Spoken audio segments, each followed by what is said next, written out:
Okay, let's just get right into this explainer. You know the exact feeling. You've just drafted a super important email to your boss, or maybe a massive client. You've double-checked the attachments, you've proofread the text, 4 times? It is objectively perfectly fine.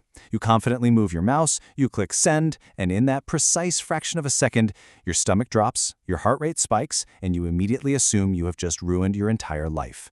In this explainer, we're going to deconstruct this universally terrifying modern experience. We'll dive into the actual science of why this happens and show you how your brain is secretly trying to help you, even while it feels like it's literally torturing you. So, why does this happen? Why do you feel a sudden, completely irrational spike of anxiety the exact moment you hit send? Well, it's a phenomenon known as post-send doubt escalation. Think about it. You had all the time in the world to worry while you were drafting the email. But no, your brain has this catastrophically unhelpful habit of waiting until the precise millisecond you can no longer do anything about it to suddenly invent 17 new things that might be wrong. To understand this escalation, we kind of have to look at how our brains process actions that we absolutely cannot take back. The main culprit behind all this is surprisingly simple. It's that innocent-looking little outward arrow icon. Psychological research tells us this represents the ultimate moment of irreversible action. Hitting this button is basically the corporate equivalent of launching the nuclear codes. You can't unclick it. The moment your work is exported into the void, you trigger this massive psychological shift from being completely in control to being entirely helpless, and that kicks off a brutal wave of hypervigilance. And the speed at which this psychological betrayal happens? Exactly 1,000 milliseconds. According to some pretty fascinating research by Jan Wessel at the University of Iowa, it takes the human brain just 1 single second to distinguish between a random, unexpected outcome and an outcome caused by your own human error. Your brain is a terrifyingly fast detective.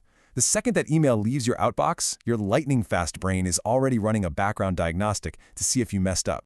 Now, here's where it gets wild. If your brain even slightly suspects you made a mistake, like, say, forgetting an attachment or wording something a bit too harshly, it goes right into overdrive. Wessel's research found that your brain will forcibly keep your cognitive, visual, and motor systems highly active for another 2 to 3 agonizing seconds.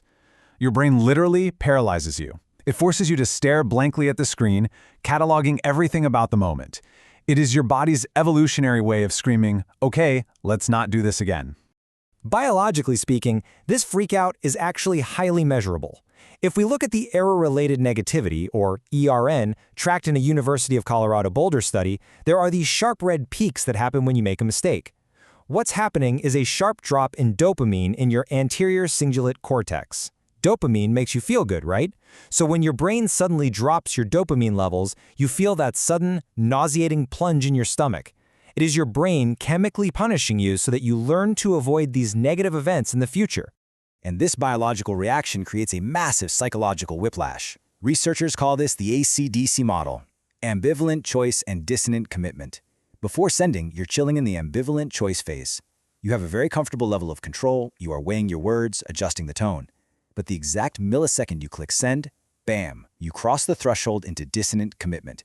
You are locked in. The pre-decision comfort completely vanishes, and you are immediately hit with cognitive dissonance because you can no longer change your mind. Yet your brain is desperately trying to copy edit an email it physically no longer possesses. And then, the negativity bias takes the wheel. Researchers Paul Rosen and Edward Roisman actually identified 4 elements that explain why we always assume the absolute worst.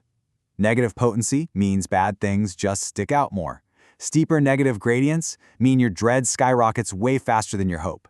Negativity dominance means a totally neutral email feels aggressively hostile in your own head. And negative differentiation, that is your brain mobilizing massive cognitive resources to overanalyze negative events. Thanks to loss aversion asymmetry, the pain of a potential mistake is twice as powerful as the joy of a perfectly crafted email. You are literally using the same massive evolutionary survival instincts our ancestors used to avoid predators just to hallucinate a typo that doesn't actually exist. Okay, so the email is gone, the dopamine has crashed, you've hallucinated the typo. Now, we enter the agonizing wait. The email is out there, floating in the digital ether, there is no reply yet, and you are essentially suspended in midair, left staring at your inbox, refreshing it every 30 seconds like a lab rat looking for a pellet. So why is this wait so incredibly hard? Well, it comes down to a very heavy Soviet-era psychological term, the Zeigarnik effect. Discovered by Bluma Garnick, it's the finding that people remember unfinished or interrupted tasks up to 90% better than completed ones. Even though you successfully clicked send, the task isn't truly complete in your mind until you get a reply. So your brain treats that sent email as an unfinished task, forcefully keeping it right at the absolute front of your working memory. We can basically think of this as the open loop hijack. Your sent email creates this massive cognitive tension. This brings in a close related concept called the Ovsiankina effect, which is the agonizing, intrusive compulsion to finish an interrupted task. Your brain absolutely hates open loops. It demands closure. And until that Slack ping or email reply finally comes back, your brain is going to hijack your attention, making it incredibly difficult to focus on literally anything else on your to-do list. But hey, you don't actually have to just sit there and suffer while you wait. Psychologists Baumeister and Campo give us a totally brilliant hack. You can close a loop without actually finishing the task. By simply making a concrete plan and writing it down externally, like scribbling on a post-it, "I will follow up on this tomorrow at 2 p.m., you completely trick your brain. It trusts the external system, stops nagging you, and frees up your working memory. Boom, you get closure without the reply. Now, I know we've spent this entire explainer talking about panic, dopamine drops, and cognitive tension, but there is a silver lining here, and it's one we can all take comfort in. This agonizing post-send anxiety, it is actually an evolutionary feature, not a bug. It is designed to drive you forward and actually make you better at your job. Looking at research out of the HKU Business School analyzing daily workplace anxiety, they lay out two distinct paths for this feeling. You can take the maladaptive path, withdrawing, surfing the web, just flat out ignoring your inbox, which completely tanks your performance. Or you can take the adaptive path. You use that anxiety as fuel. The panic pushes highly focused employees to self-regulate, checking and writing emails more carefully. That burst of anxiety actually results in enhanced task performance and initiative. The researchers found that this adaptive path is especially strong if you have high work email centrality. If email is a critical, central part of how you do your job, your brain actually takes this daily anxiety and uses it as a goal-directed motivational characteristic. It keeps you engaged, it keeps you sharp. That ridiculous 1-second freakout proves you actually care about the outcome. You aren't just torturing yourself for nothing, you are utilizing a highly evolved self-regulatory behavior to ensure you don't send something stupid. And honestly, if you ever feel like you're completely alone in this miserable little cycle, science totally validates your pain.